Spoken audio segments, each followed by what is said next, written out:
The learning crisis in Nigeria is deep and getting worse. The quality of learning and learning resources for multitudes of Nigerian children is critically low. While millions of households struggle with the economic costs of keeping children in school, particularly since the coronavirus pandemic, understanding ways to quickly improve Nigeria's education system is crucial. This is the work that the Research on Improving Systems of Education, RISE project does. RISE is currently working in several developing countries around the world to determine ways of overcoming the learning crisis to achieve quality education. In Nigeria, RISE aims to understand how demand-side issues such as community engagement, parental aspirations, and student motivation, as well as local politics, affect education outcomes on a community level. The Nigeria arm of RISE is a collaboration between the African School of Economics and the Center for the Study of the Economies of Africa. An important aspect of the Nigeria project is the political economy component, where RISE researchers study how politics interacts with education demand to shape education policy. The idea is to, in novel experiments, convene local stakeholders and policymakers to the same conversation table so that they may mutually commit to improving governance and education outcomes. The thinking is that if these models of engagement will work anywhere, it would be in African societies such as Nigerian ones, which carry these methods of civil interaction in their historical DNA. The second state in the experiment was Oyo. Here, 3 local government areas were chosen for the study, and another 3 were used as the control. The 3 components of this exercise were to 1. Gather evidence-based information around it through research. 2. Hold constructive deliberations between policymakers and local stakeholders with a view to reaching common ground regarding steps to improve education. And 3. The signing of a social contract that would be emblematic of the government's commitments to achieving the common goals. The research spared no effort to get to the places with the most profound education needs.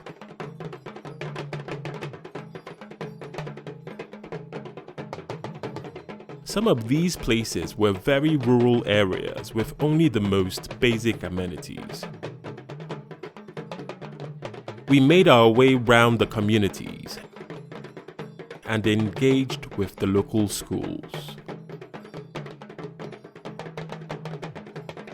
We interacted with the locals to understand how factors like their livelihoods could affect their investment in the education of their children. We came across many rural farmers, for instance, who were torn between sending their children to school and having them help on the farms. At the locations of the study, the research evaluated the priorities of identified stakeholders around designated areas of concern. The most influential stakeholders were identified through a power mapping process, and questionnaires were administered to them to identify their priorities, using selected schools as focal points. In order to ensure that we understood the specific problems of each different location, stakeholders were carefully selected to form a broad and diverse respondent group. Everywhere we went, the locals were very receptive of our endeavor and very eager to show us themselves the problems of their local schools.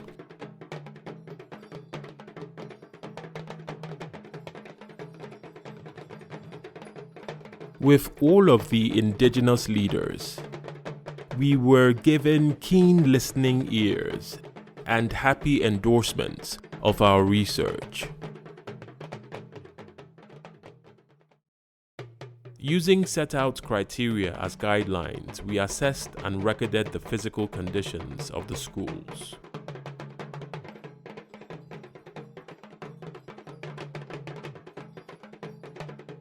Questionnaires were also administered to parents and teachers at these schools to gain more insights for the research.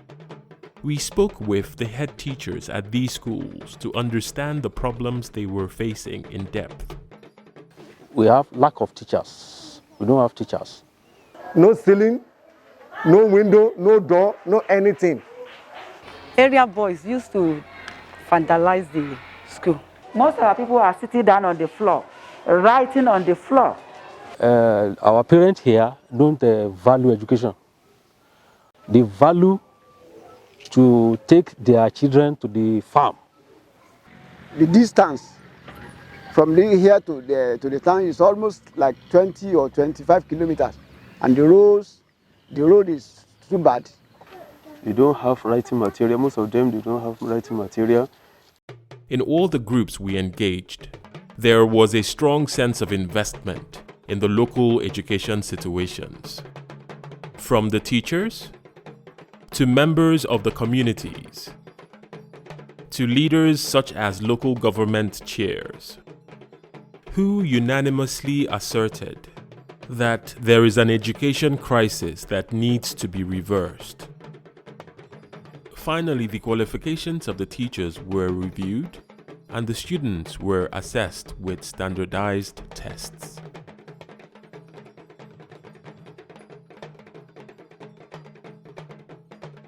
The data gathered around the schools would now inform summit discussions.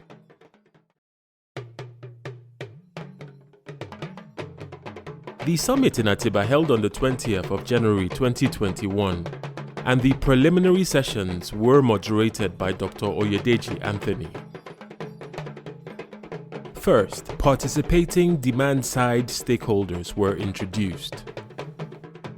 And then the RISE project coordinator for Oyo State, Professor Segun Adedeji, gave the background to the research and the summit.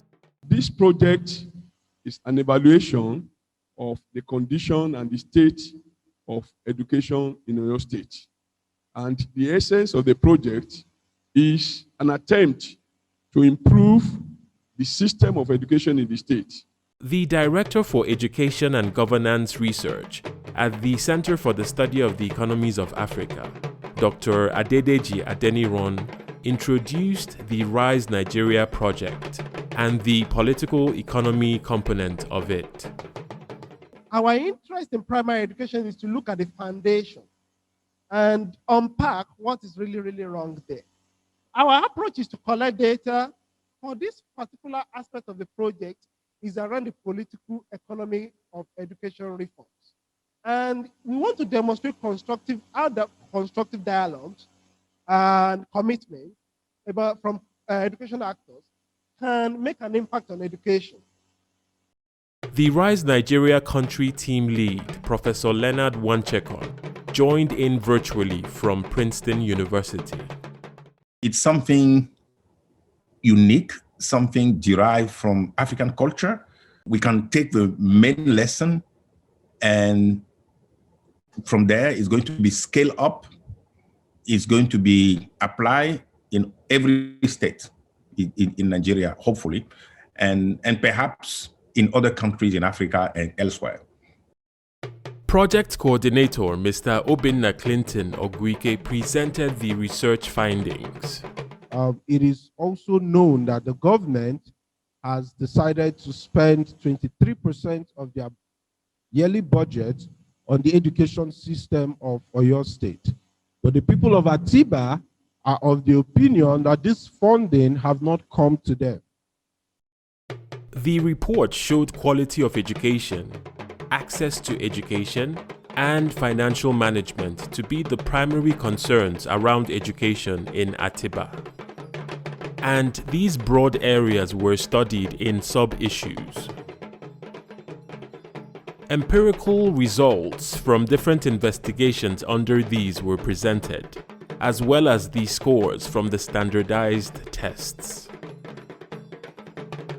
The Director of Schools in the Ministry of Education, Science and Technology in Oyo State, Mrs. Bolaji Olukemi, who was representing the Honorable Commissioner, was introduced before the deliberations began, with the report guiding them. I want to start from the government first. They should not be given contract about building schools or providing furniture or providing anything as political patronage. On the issue of the poor quality of facilities in our schools, most especially the furnitures, most damages done by furnitures in our schools are done by, let me say, parents. When our schools are turned to party arena. I think prompt repair is one of the solutions to this problem.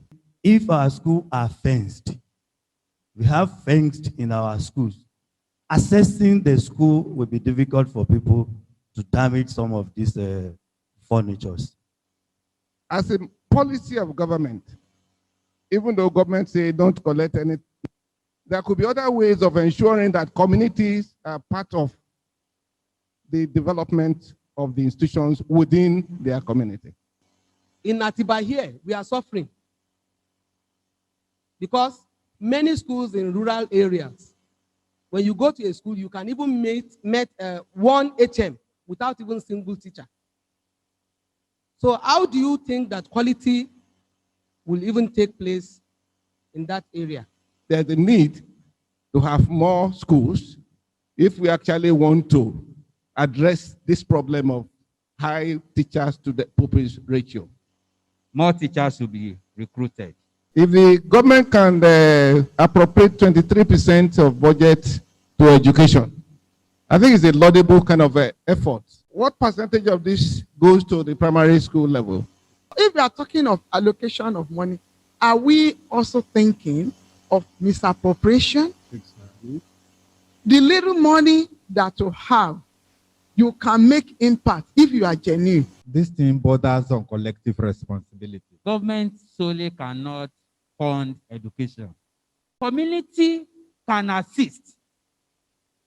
Philanthropists can assist. A government representative and caretaker chairman of Atiba local government area, Honorable Ibrahim Suleiman Akinkumi, responded to the issues that had been raised. With the data before me, it has clearly shown that successive governments, we have performed poorly in providing basic infrastructure. Some of the data you presented to us today will definitely help us at local government form certain policies. Mrs. Bolaji responded as well. This present administration has done what we call the needs assessment in our schools and is already mapping out strategies, ways of improving access to our schools. This summit that is holding today is timely and it's the right step in the right direction. At the end of the sessions, she made remarks on behalf of the government. The 2021 report on the conditions and needs of the education sector in Oyo State are genuinely noted. The various contributions we have made here today are noted, and I can assure you that they will be taken to the appropriate quarters. The rapporteur for the event presented the deliberation outcomes. Award of contracts on supply of facilities must be without political sentiment. It must be supervised with fairness and transparency. We must review the procedure for recruitment. It must not be business as usual. Then there must also be proper regularization of remuneration That is part of the recommendation. Selected stakeholders then signed the social contract containing these outcomes.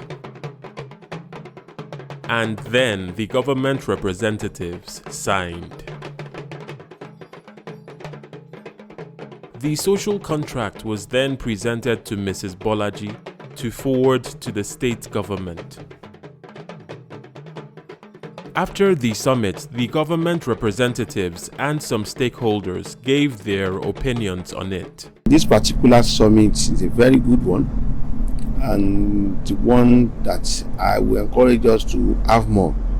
The summit has critically analyzed us, and it has narrowed our mind and come up with a solution as to what will guide us in our policy formulation.